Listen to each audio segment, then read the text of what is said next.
Écoutez, normalement, aujourd'hui, c'est un jour férié, mais parce que nous sommes dans l'urgence et que les impératifs de l'État s'imposent, la première ministre chef du gouvernement a eu une grande réunion qui a porté essentiellement sur l'évolution de la situation à Uvira, consécutif au retrait tout au moins de la ville qui est en cours de constatation par nos services à Uvira.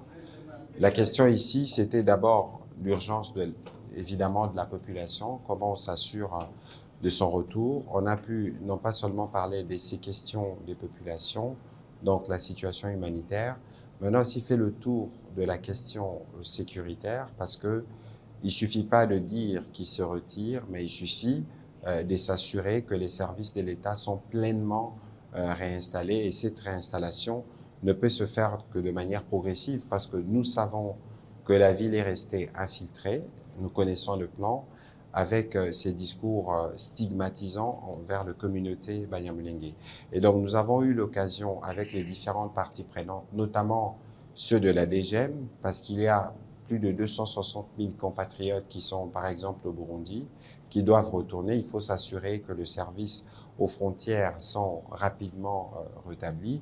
Il faut aussi s'assurer, c'est ce qui justifie la présence des experts du ministère des Affaires sociales ou encore du ministère de l'Intérieur pour s'assurer que ces populations qui doivent revenir, ils reviennent dans quelles conditions, parce que des maisons ont été occupées, des maisons ont été détruites. Il est donc important que ce travail préalable puisse être fait avant que l'autorisation ne puisse être accordée pour qu'ils reviennent. Il y a une question qui a fait l'objet des discussions, c'est la question de la justice. Parce que bien au-delà de ce qui s'est passé, mais il y a des cas qui peuvent faire l'objet justement de la justice ou de la sanction judiciaire pour éviter que les actes qui sont posés de manière répétée à Uvira, qu'on avait constaté par les passés, puissent se remettre en place. Et donc il y a ces travails-là de restauration de l'autorité de l'État est en cours. Elle requiert justement que l'État, dans ses différents embranchements, puisse se mettre en place. Et dès que l'État se mettra en place véritablement, il y aura évidemment le retour du gouverneur et de tous les services qui l'accompagnent. Et c'est un travail que nous voulons faire dans la grande urgence. C'était ça la recommandation principale de la Première ministre à tous ceux qui ont participé à la réunion. L'armée a déjà pris pied à Uvira, mais comme je vous le disais, comme nous l'avons dit plusieurs fois, la restauration, le retour de l'autorité de l'État à Uvira se manifestera par la restauration pleine des autorités. Et c'est prématuré pour que cela se fasse aujourd'hui, parce que comme nous le disons, nous savons que la ville est encore infiltrée, mais il faut que ceux qui s'occupent de la sécurité, notamment les militaires, arrivent à dresser un périmètre de sécurité sur la ville d'Uvira, parce que la ville d'Uvira ne peut pas être défendue dans Uvira. Donc on doit s'assurer que dans les régions environnantes, dans les rayons environnants, qu'il n'y ait pas la présence de forces rwandaises et de leurs supplétifs. Il ne faut pas oublier que nous avons beaucoup de cas à gérer. Vous savez qu'il y a eu une mission humanitaire qui a séjourné dans la région et qui a constaté, par exemple, qu'il y a 12 000 enfants pour lesquels on n'a pas retracé des parents. Donc, vous voyez qu'il y aura un travail important qui doit être fait pour la restauration, y compris de familles qui ont été divisées par ces aventures. Ici, je voudrais saluer les patriotismes de nos compatriotes Banyamulenge, parce que il faut dire les choses telles qu'elles sont.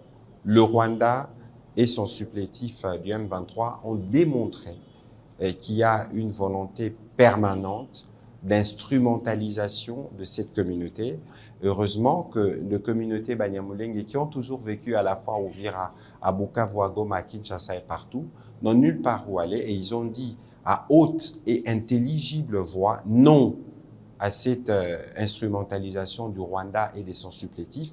Et je pense que leur voix qui a été entendue pleinement permettra au Rwanda de trouver d'autres fusils d'épaule que de venir se retrancher autour de cette stigmatisation de communauté congolaise. C'est aussi l'occasion de renforcer le message qui avait été envoyé par les gouverneurs à toute la communauté, parce qu'il faut préserver les vivre ensemble, il faut éviter d'ouvrir un petit flanc à l'ennemi pour ne pas lui donner les prétextes des aventures que nous avons vues. Parce que sur Uvira, on a compté plus de 1500 morts, on a compté plus de 300 000 déplacés. Je ne compte pas les drames familiaux qui sont connus. Donc aujourd'hui, il est important que toutes nos communautés, les Babembe, les Bavira, les Bafuliro, tous ceux qui vivent à Uvira puissent vivre en harmonie et que nous puissions tous nous assurer qu'aucune de notre communauté n'est prise au piège des aventures de l'ennemi.